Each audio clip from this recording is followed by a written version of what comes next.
Hey guys, welcome to Between Nerds podcast. My name is Drew Philip Elias. I'm here with my other co-host, Mr. Alderman. What's up, buddy? What's up, man?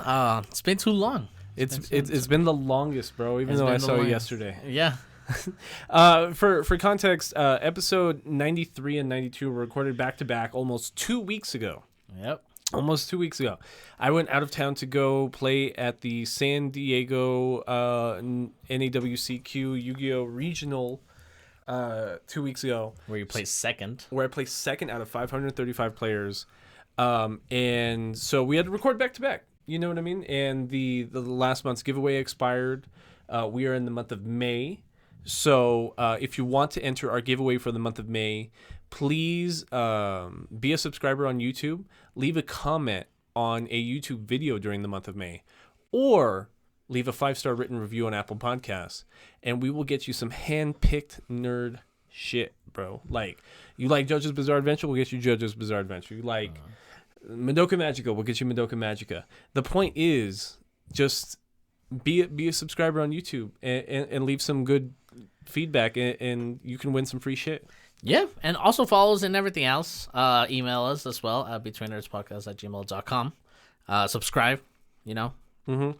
During the Nerd Down of every episode that we have a Nerd Down, we will be going over any feedback that we get on social media at Between Nerds. And like Aldo was saying on email, you got some hate mail, send it our way. We'll talk about it during the Nerd Down. We're not opposed to criticism. Yeah, and if you haven't noticed, hopefully you have. We are using 2 mics for everybody that is listening to us. I hope our voices are not as annoying as we think they are. It's funny because I feel like I have to project less, but then I'm like, am I projecting too much now? Like I have the mic right here. I don't know. I kind of like projecting. I kind of want to have still a high energy vibe in the podcast. You're tuned into Between Nerds with DJ Mendez. Yeah, back to back. So today for episode 94, we will be talking about the WiT Studio Netflix original Bubble. Bubble, man, 2022, something fresh, something new. Is it a classic? It's something new, but I'm not sure it's something fresh. Yeah, does that make absolutely. sense? Because, like, don't get me wrong. So WiT Studio, the animation's kind of awesome. It's amazing. Yeah. So that's why WiT Studio is the studio that produced the first 3 seasons of Attack on Titan. They're co-producing the top anime of this anime season, being Spy Family. Like, they're good. You know what I mean? It was directed by Tetsuro Araki, who produced Death Note and Attack on Titan seasons 1 through 3. It had a character design, a plot by Gen Urobuchi, who's the guy that wrote Fate Zero, which is amazing. And they even went so far. The Magica writers there too, right? They got one of the character designers, Takeshi Obata, that co-wrote Madoka Magica, Puella Madoka Magica. So these are big names in the anime industry attached to this project. And I think that it has, this movie's not bad, but it has the Hollywood effect. Like, it's a bunch of big names tied with big production that feels hollow. And somehow it's different too, because, like, for example, in a Hollywood production, maybe you will have a big list of big names of actors, maybe. But like here, the people in the production are really big names, you know? And it feels like you just have all these minds talking to each other and trying to make a movie, or what was their motivation for making this movie? And you were saying this off mic or on mic, that you what did you say that it feels like that WiT Studio had like a new piece of animation technology. It feels like something they started with the design first, right? It feels like something where they picked like the girl's character model and the animation style, went to a board meeting and were like, what can we do with this? And everyone just started throwing shit at the wall. There was like, this would look great in motion. This would look great in motion. This would look great in motion. Yeah. So you're left with like a bullshit plot, but it looks really fucking good. It's kind of like James Cameron's Avatar, which, don't get me wrong, I love the shit out of that movie. That was like a 3-hour movie that came out like 2010. I must have seen that thing 5 times in theaters. That's a lot of times to see Avatar. And see, that's just one eccentric person working against one project. Yeah. You get me? Yeah. So imagine something like this where it has all these big names just like trying to throw shit into the pot. It feels kind of like that. It's Frankenstein a little bit. It's Frankenstein, absolutely, because it is also... Okay, what can we tell you about fucking Bubbles? Bubble is... Parkour. Bubble is parkour. Parkour. With some, like, dystopian future, love story. It's a Little Mermaid. It's a Little Mermaid, but the actual story of the Little Mermaid. I hate that. And that's the thing about James Cameron's Avatar, too. People bitch that it's just the plot to Pocahontas. Correct. It is Pocahontas. It's the plot to Pocahontas. And, like, the thing about Bubble, though, is it tells you, like, 5 times, like, that it's basing... I'm the Little Mermaid. I'm the Little Mermaid. He's the Little Mermaid. Remember that book, The Little Mermaid? I'm going to go sacrifice myself like the Little Mermaid. Like, holy shit, I get it. It's the fucking Little Mermaid. Honestly, I hate how much it beats you over the head with it, because it's kind of like the writer's telling you, like, look at how clever we are. Aren't we clever? Give me a pat on the back, please. I'm so clever. And it's just ridiculous because, like you were saying, the movie being parkour is one aspect of the movie. And like I said, it's also a love story. It's also like a dystopian thing, future. It has a lot of elements intertwined together. And a lot of big names intertwined together. But like you said, it doesn't make for good. It starts interesting. Like this is I'm not drinking right now, but I could imagine this being the kind of thing that I could get like a nice little buzz on and just watch because it looks gorgeous. So basically the plot is it's a different it's modern times, but it's also like kind of post-punky future a little bit. So basically the plot is at some point in the past 5 years, these magical bubbles, like literal half-liter sized bubbles, started falling down all over the world. And they don't pop like as soon as they hit the ground like a normal bubble. So they started falling all over the world. Everyone started panicking and freaking out. But for whatever reason, Tokyo, like the Bay of Tokyo in Kyoto, Japan, became like this epicenter for like a gravity bomb thing that popped out of Tokyo Tower and created like a shield of bubble over the Bay of Tokyo. So these magical bubbles were all over the world. They caused like flooding, whatever. The rest of the world got over it. But inside of this encompassed dome in the Bay of Tokyo, they're just constantly being bombarded by like special gravity effects. And like still these magical bubbles are just popping out of thin air and they're flooding all the buildings. So everyone had to evacuate that portion of Tokyo, which is the most like populous portion of any city in the world, Tokyo, Japan. And we're left with an area that is off limits to normal society, but we have bad boy parkour rebels that are gravity shifts that are doing gravity jumping to battle each other for turf inside of the bubble and getting goods. Yeah, because the bubbles also bring like they also bring like elemental things to the environment, which they're like there's constantly like bubbles like kind of raining, if that makes any sense. And the parkour guys are jumping over bubbles as well, but also like the bubbles are firm, and because like they're working against gravity, they can hold like a grown man, and it just he turns can to keep a Sonic game almost. Yes. It's a fucking Sonic the Hedgehog game. So now he can jump between bubbles to get like to. Is Sonic the Hedgehog just parkour? Yeah, I think so. I think Sonic, it's free running. Especially the 3D games. Sonic the Hedgehog is just parkour. Parkour, absolutely. Wow, that's crazy. That's crazy to think about. Yeah, but so there's these gravity effects inside of Tokyo, and like. It's dangerous because like inside of the Bay of Tokyo, like it's a bay, right? You could just fall into the ocean. You should be fine. But the gimmick is that there's gravitational vortexes inside of like the bay. So you could be they're animated like a black hole. So like they're like, oh, don't fall in there, or you're gonna be crushed. So it's a lot of different things, and so it starts off with the vortex thing. It starts showing that what's that famous like vortex drawing that like all pieces of anatomy are made of the vortex or whatever. Yeah, the golden ratio Fibonacci sequence. Exactly. So that's how the movie think it's starts. Fibonacci. And then it moves into like introducing us to how the parkour is going. Like it's a 5-on-5 team. You have to get to a flag at the end of a course and you win like it's the first two Fast and Furious movies. Like you're basically playing each other for pink slips, right? It's the first person gets the flag, gets goods, and writes the territory or whatever. But our main character, Hibiki, he's a bad boy. And he doesn't need to be part of the team sport because he's so good that he can basically lead the Blue Flames to victory by himself. Blue Blazing The Blue Blazes. The Blue Blazes. Yeah, weird name. But but when the movie starts and it starts off like them parkouring and it starts off like putting the camera or the perspective on this this young character. I can't remember his name, the blonde one. Oh yeah. And okay, so I'm watching this as a first time viewer and I'm like, okay, we're following this guy, but no, like Hibiki, right? Hibiki? Yeah. The kid's Usagi.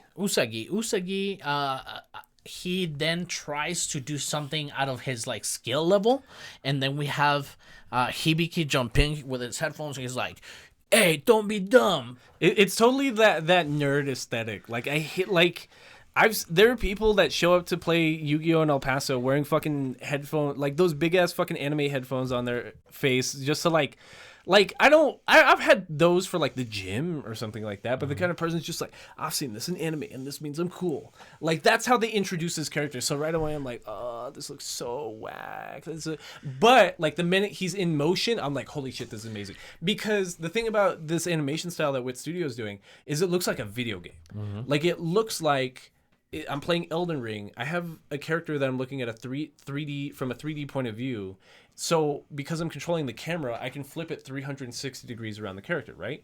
I'm not even convinced that the animation for the characters themselves is entirely 2D. It looks like a 3D model with like a 2D shading over it, but like very, very detailed, so you can't even tell.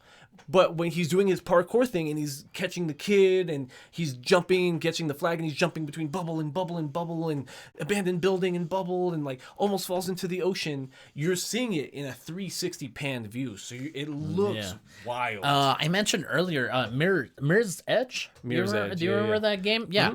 Just a Japanese-based parkour game with guns. Never played the game, but I remember being obsessed with the trailer. I played the shit out of that demo. Out of just the demo? Yeah. That's funny. Yeah. I've never heard anybody actually bought the game. Yeah, no, I didn't buy it. But yeah, that's basically the plot to the show. And like the thing about it is there's these two adult characters that are part of the Blue Blazes. It's Makoto and Sheen, right? The scientist person. Right. So Makoto's like nameless science girl, glasses, always wearing a lab coat, but she wears a hoodie underneath and like she's got one ponytail on the right side. So she's young and she's edgy, right? And there's like their motivation is confusing to me because in the very beginning, they lead up like Sheen and Makoto are performing studies inside of the bubble as like for the government or something, for like the military, trying to figure out what's going on with the gravity inside of Tokyo's bubble. That's brought up once in the very beginning and never again. And it's not only that, it's that they stopped doing science stuff at a certain point. Yeah, they stopped doing parkour at a certain point. They stopped doing parkour. So basically, Makoto is a leading scientist, but she's also that all-around science person that I fucking hate in writing because, like, she's good enough at, like, biology to be like a pseudo doctor for the team. She's good enough at physics to be like analyzing gravitational waves on the computer. She understands hydraulic physics and we're led to believe that she's there like investigating the phenomenon, just like the newest Godzilla movies, like the first one. But then why is she coaching the team? Why is she coaching the Blue Blazes? That's how did this happen? Apparently the stats and them going through the gravitational shifts, like she's gonna get some sort of data from that. It makes zero sense. It makes zero sense. So then, right away, like they win that first race, they get a month's worth of rice or whatever, and Hibiki is just angsty teenager, right? Like generic angsty anime teenager. And that night he's just like, oh, Makoto doesn't really like me. She doesn't listen to me. She's not my real mom. I'm gonna go to Tokyo Tower because the magical bubbles are singing to me. Oh yeah, they're all orphans, and we're supposed to feel bad about that too. Oh yeah, which is also only brought up once. Correct. Because that's why they're rebels inside of the bubble, because they don't have parents outside. Yeah. So the thing about Tokyo Tower right now, because it was the epicenter of like the bubble expanding in Tokyo, and like Tokyo Tower is destroyed. There's like this giant red orb that's supposed to be like the center of the gravitational phenomenon in the middle of Tokyo Tower, but like pieces of the tower still just floating around.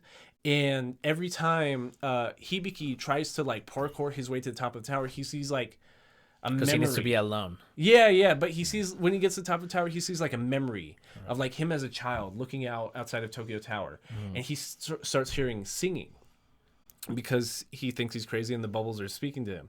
And that's where we kind of learn that he has like an auditory disease where like it's this hypersensitivity to audio. That's why he wears the anime headphones. And the whole bubble invasion situation, it's like NGE. Almost. It's like almost. It takes a lot of cool elements from other things, but it never goes far enough on any of them. Yeah. Like, do you want to be like dystopian fucking sport? Go all the way. Do you want to be NGE full of pain and orphans? Go all the way. Go all the way. Do you want to be rom-com? Yeah. Do you want it to be The Little Mermaid? Go all the way. Instead, we're getting like 30% of a lot of different things. All these top names. Man, such like amazing talent. Just throwing shit at it. Oh yeah, and we should make her do this. I rewatched NGE the other day. I recently watched it. But don't get me wrong, like some of these close-ups and the stills and like when there's not a lot of motion in these fucking panels, it looks crazy. Yeah. Absolutely nuts. Yeah. That's one of the main things I kept watching because I didn't know where to look. The best scenes are the scenes that aren't even in motion because it looks like a very, very detailed colored panel from a manga. Like it looks like a fucking Rocky from JoJo's Bizarre Adventure drawing, like some of the shit he put into the Louvre. Because so right here, Hibiki's trying to climb Tokyo Tower to get the memory because the bubbles are speaking to him, whatever. And there's a little blue bubble. Yeah, there's a little shy bubble that's following him around and like, singing to him. At a certain point, Hibiki fucks up and starts falling. And at the bottom of Tokyo Tower is the vortex thing. It's a dark hole. They have a word for it. It's like, oh no, the magical super vortex is gonna get me. But it's just a little black hole, right? Oh yeah, dude. And then she saves him.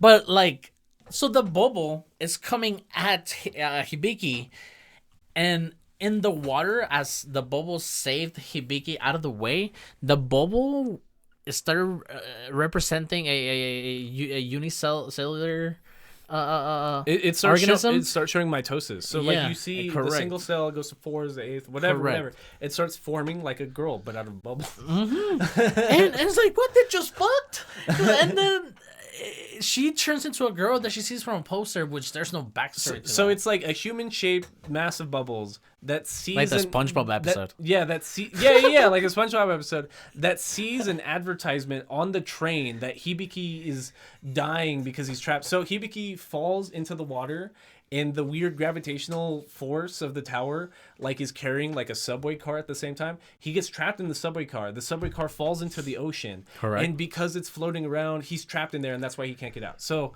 Bubble Girl sees an anime advertisement outside of like the subway car, models her character after the advertisement, which is like the girl we see on the cover of all the artwork, which is like some of the best like character design I've seen in a long time.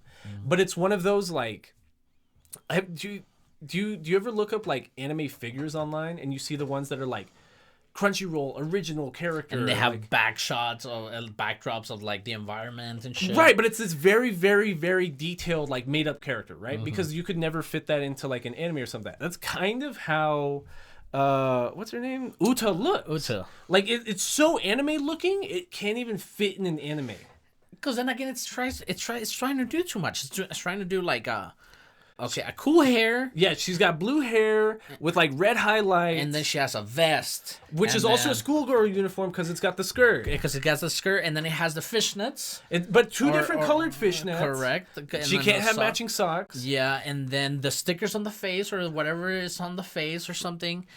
And yeah, so it's trying to blend like all Like every best animated girls, yeah, all ever. best girls, cool, yeah, ever. And then she has cool fucking bubble looking eyes, and it's cool. It's a really cool character design. Yeah, Don't get me wrong. It sounds like I'm bitching, but it's a really cool character design. yeah, it is. So like she catches him out of the bus. He's like blacking out, sucking in water. She kisses as a him? bubble kisses him and like pushes air into his lungs. Is I'm guessing what happens. Sonic. Is that in Sonic 2? That's Yeah, not in Sonic. yeah, he has to get bubbles to keep surviving underwater. Oh, that's right. Anyways, so like, and he wakes up on the surface and he's like, "Who's this girl? Where did she came from? She saved me." It's the beginning to a Little Mermaid, right? Like he's the prince, she's the mermaid. He's pulling her out of the ocean because she's in love with him. But It's don't that- worry, they'll tell you this is a Little Mermaid. Yeah, they say it like 5 times. But it's that love at first sight kind of thing. And he takes her to the boat that he lives on, which is an abandoned like Japanese SS like military fucking ship that and like right away the whole like Blue Blazes crew, his familia, you know what I mean, from Fast and the Furious, like all just accept her right away, just like, oh, Hibiki brought home a girl finally. This is gonna be great, everybody. And they just adopt her right away into their little family. They have that dialogue right after they told us that there's not a lot of people left, like around. Yeah. So a new girl's like, holy shit, who's that new girl? It just happens like once. And that's the thing, Makoto, the science chick, like I kind of am led to believe that she likes Hibiki a little bit. It does. Yeah, like she was the one that was trying to talk him back from going to Tokyo Tower the night before, where he almost died because she was worried for his safety. She gives him haircuts. She cooks for him. Like she's the most concerned person in his life. Like she's like Trinity to Neo in the Matrix. That was a ship. You know what I'm saying? Like That was she a ship. Yeah. she was just taking care of him, like in the first one, like, and the relationship seemed so ambiguous, but there was some point where she and her data collecting is like, oh, this kid he will get me the data that I need because he's so talented or some shit like that. Yeah. Correct? Yeah. Which they never mention again. So there's a very, very vague relationship there. Yeah, I honestly I thought they would have shipped because like, so the thing is, Uta, like after she like brings Hibiki to the surface, she tries touching him with her left hand, and like the bubbles start like rejecting from like her skin.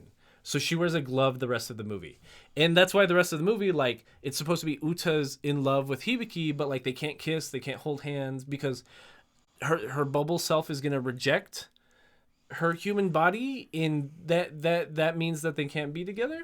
And she gets this initial bubble rash on her hand. Yeah, it looks And- like a rash. It looks kind of gross. Yeah, it does look pretty gross. Like she got the bubbles. Yeah, it just sounds weird. It looks weird. The bubbles. Yeah. And as this is happening, there's a like after the crew meets Uta, they have a super crazy passage of time where she learns how to speak and she learns how to read, and she's getting like Within the span of like a month. yeah. She learns how to read, write, cook, and like be taught parkour, obviously. and starts having like this one like relationship with the scientist girl. Yeah, with Makoto. And that's where the movie tells you, because as she's learning how to read and write, she gets a book of the Little Mermaid. Right. And this shit gets just pushed from here. It just gets pushed all throughout the whole movie. Honestly, Makoto is kind of like a big sister almost to Hibiki and Uta. Correct. Because like right away, Hibiki's still a bad boy, right? He's like, yeah, this weird blue-haired girl saved me, so like I told her she could come to the boat, but I don't like her or nothing like that, so keep her away from me. And it's Makoto that like gives her a cot and a place to sleep on the ship, and they actively cuddle in the middle of the night. It like they're like sisters, you know what I mean? Like, Alright. So at night when Makoto is like teaching her how to read, write, and stuff during the day, and also at night, Uta will like run out of the ship to try to find Hibiki, and he's just being angsty and practicing his parkour in the middle of the night because no one can understand his art like he does. And it turns like to like freeze, like I just want to parkour. Yeah. Oh my god, is that why I hate it? It's maybe. fucking free. It's free Iwatobi Swim Club, and maybe that's why I hate it. So like the whole second act there's almost not even a second act. There's like a tail end of a second act. And then third act. Yeah, and then just a third act, because like we get like a 20-30 minute montage like it's an 80s movie or some shit of just them being of Uta practicing parkour, but it's also mending Hibiki's cold heart, and he's learning how to love and open up. He's learning how to swim with someone else. Oh, it is free. I hate this. Yeah. I hate this so much. And like that little montage happens, and we get to another fight because fucking scientist girl got kidnapped by the. Well, hold on. There's a cute scene before that. So, like, during the day, Hibiki shows Uta his secret garden on top of a building. Right. And he's like, I come here to think because I have a lot of problems. And that's where he explains his audio sensitivity and how he was at the tower with a gang full of children that all have auditory disabilities in Tokyo Tower the day that it exploded. And the last thing he remembers is the tower exploded, and then he was being rescued on the surface by firemen. And he doesn't know how it happened, but it's magical. And the way they present you the Hibiki story, the backstory, it seems like he was getting special classes, you know, like he was getting like not, you know, in the spectrum kind of attention. I did not take it like that. You did not take it. I did not take it like that. Really? I swear to God, no, I didn't. But it just, I don't know. To me, it did, and I was like, wow, like I don't know. It was it's like going to therapy after breaking a leg or something. It's just a different type of therapy. I didn't take it like you're taking it. I'm not being facetious. I really didn't take it like that. No. But like,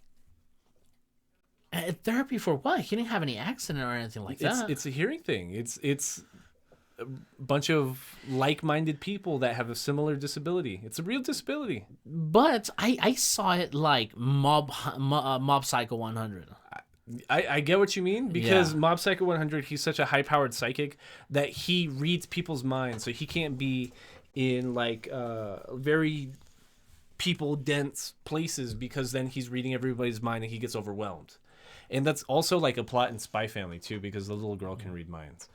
But I didn't take it like that. It like an actual like audio sensitivity, because the example was like trains going by are too loud for him. Cars honking their horns on the street is too loud for him.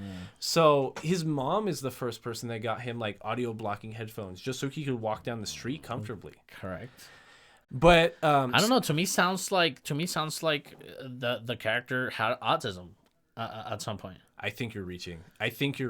Like bad. Yeah, I don't know. That's how I saw it the first time I watched it. But yeah, we're back at the garden. But he's like confessing his love almost. Like he's like, oh, this is the most I've ever told anyone about myself, because he really likes Uta. And like you see during their parkour training, he always tries to like grab her hand, and she always like rejects him. Like it's honestly, I think it's kind of cool like how they treat like unspoken consent here, because the minute like she rejects him, like he doesn't fight it, he doesn't like just like, oh, okay, cool, never mind, my bad, I guess I was doing too much, you know what I mean? So right here he tries leaning in for like a kiss, like he's gonna make out with Uta, because you know they're getting closer, and he's like confessing his love kind of.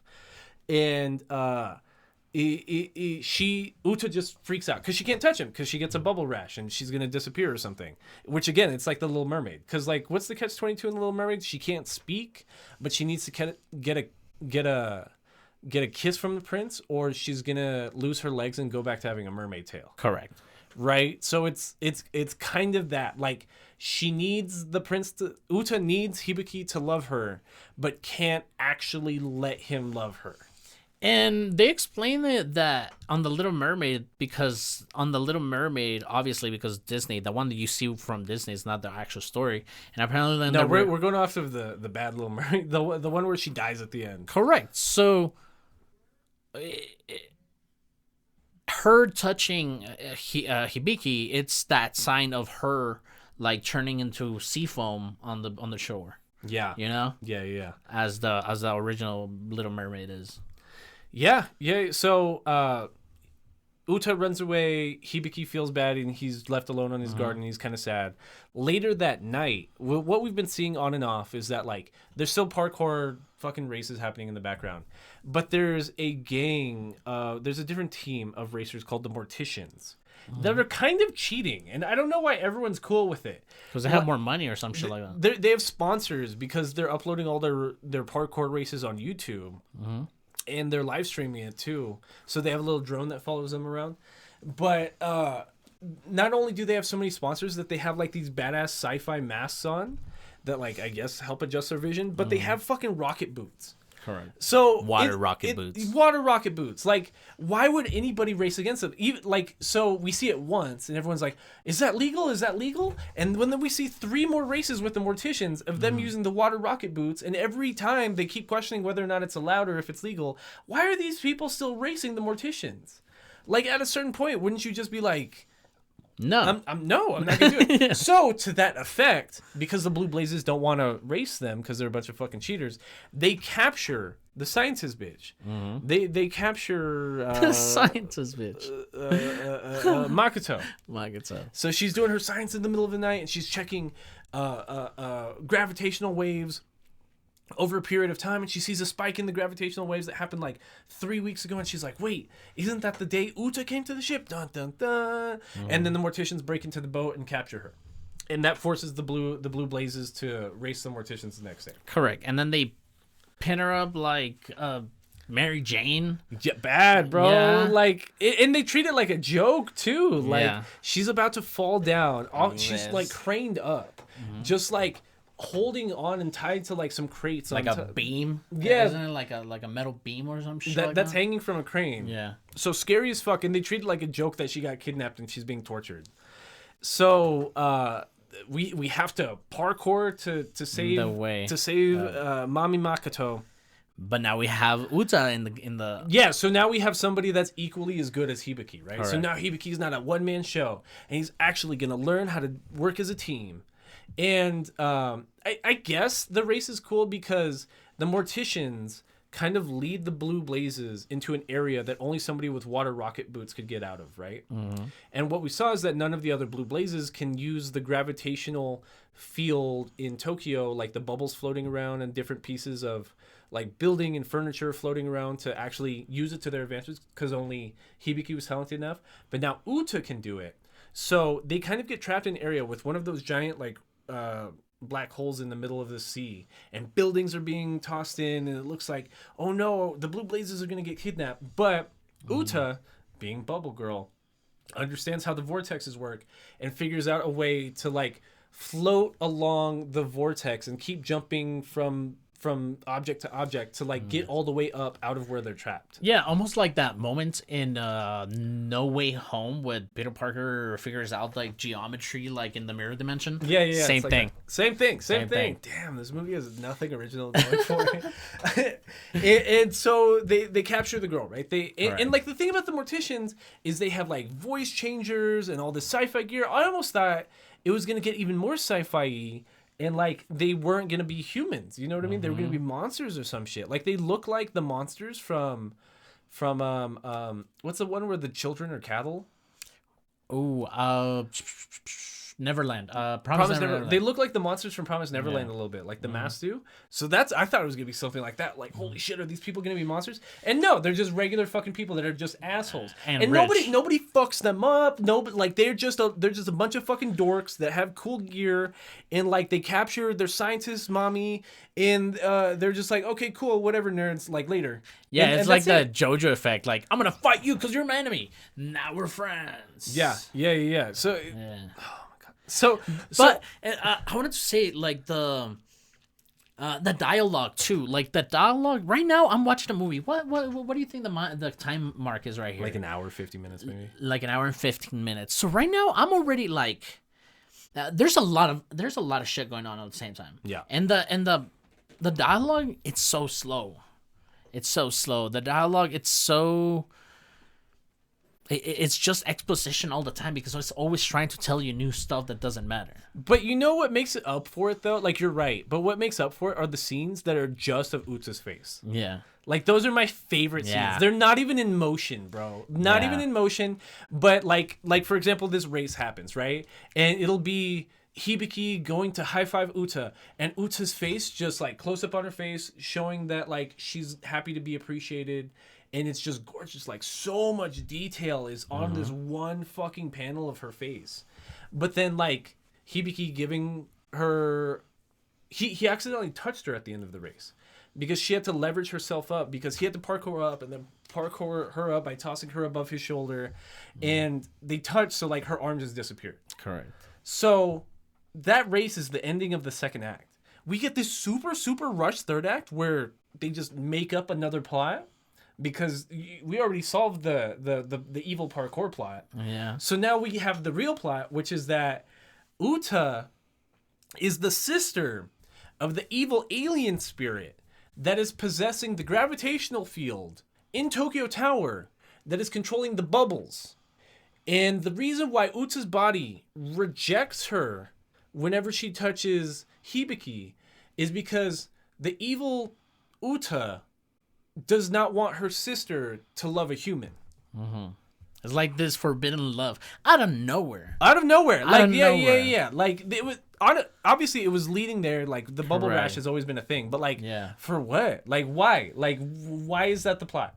Why? That plot is never explained. So, like, the rest of the movie is Uta runs away, just like Hibiki did in the beginning, because she's got to go back up there to talk down her sister and tell her that she wants to be with Hibiki forever. Correct.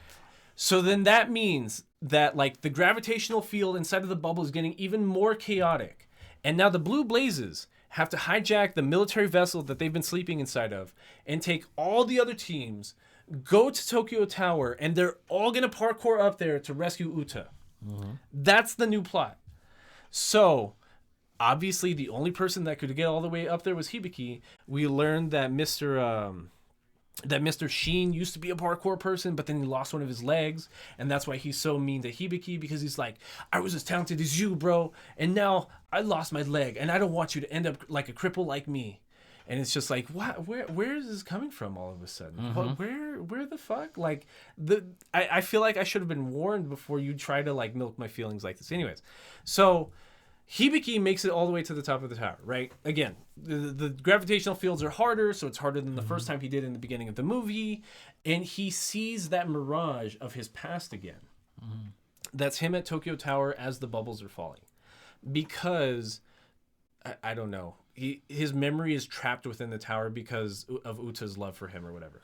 So, what happened is the day the bubbles were falling, Uta stood in front of a window in front of Tokyo Tower. Hibiki was standing in front of a window in Tokyo Tower, could hear with his heightened hearing sensitivity that the bubbles were singing, started humming the tune back to the bubbles, which was Uta.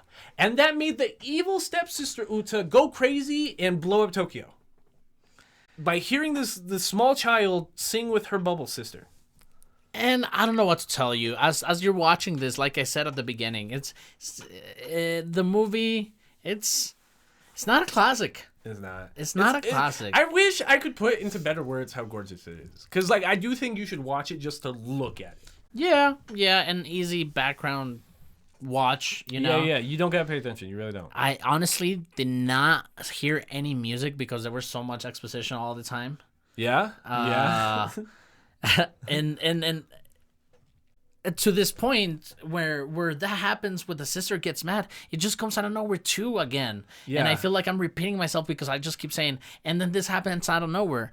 But yeah, like, there's a term for that in writing. It's not like the plot leading into a new plot. It's just like, and then this happened, and then this happened. It just branches. It just branches. Yeah. Like it's not leading expectations. It's just like, oh, we ran out of a plot. This is cool. And like, it sucks because like it is the Little Mermaid, and like they're not getting it up together, and like Uta battles her evil stepsister because she can't let her man die, and then like they cancel each other out and they go back to being nothing. Like it's just a lesser powered Uta. So like the bubble dissipates around Tokyo, but there's still like minor effects of the gravitational field around. Like the water level dissipates because it's no longer being flooded, but you still see like small floating bubbles around. And like, so Hibiki can still hear Uta around while he's doing parkour, but the city's being rebuilt, and he still hears the singing, so he knows his girl's still around, and he's still parkouring. And he's still parkouring, and it gives him the motivation to keep going. Fuck, Bubble, dude. Bubble 2022. And then just fucking, jump on this one, jump on that one. You got it. Fibonacci sequence again. And yeah, it's just fucking... It's nothing. It's nothing. It'd be a cool 1 hour movie. Yeah, dude. It would be almost 2 hours. Like Garden of Words is what, like 40 minutes? Probably. Something like that. Yeah. You know what I mean? like this. It's sweet. Love that. Love that. Like, that's exactly what Bubble should have been. Yeah, man. But, like, it feels like WiT Studio might have not cared. Because it really looks them just trying to flex. It's like an advertisement for their studio almost. Just being like, look at this crazy thing that we made the visuals for.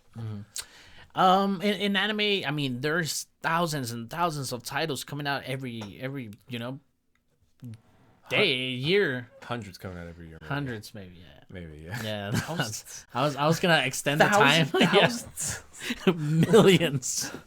No, but there's hundreds of animes that comes out every year, and we're trying to watch a lot of those. But yeah, we see a lot of animes that are not that great, and just because you can make it doesn't mean you should make it. And yeah, for me, it's not that, dude. Honestly, I don't even. But so, like this is exactly what Netflix is right now. Yeah. You know what I mean? Green lighting a high budget thing that just has a bunch of names attached to it. $20 a month now.